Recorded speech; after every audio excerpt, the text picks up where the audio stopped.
我開車唔企得啊！我叫你讓個位俾我坐啊！所以你大晒？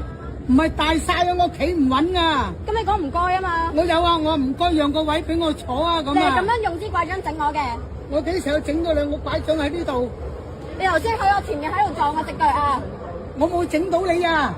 我叫你讓俾我啊！你而家咁樣我係想點啊？我話你讓個位俾我坐啊！唔該你。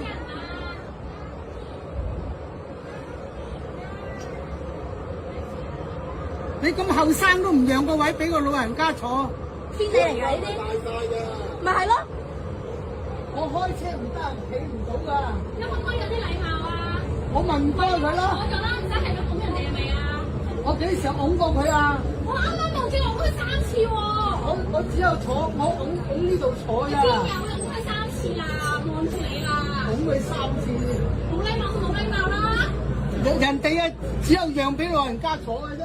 唔讓啦，你都冇老人家咪就係冇禮貌咯。最叻係講呢句啦。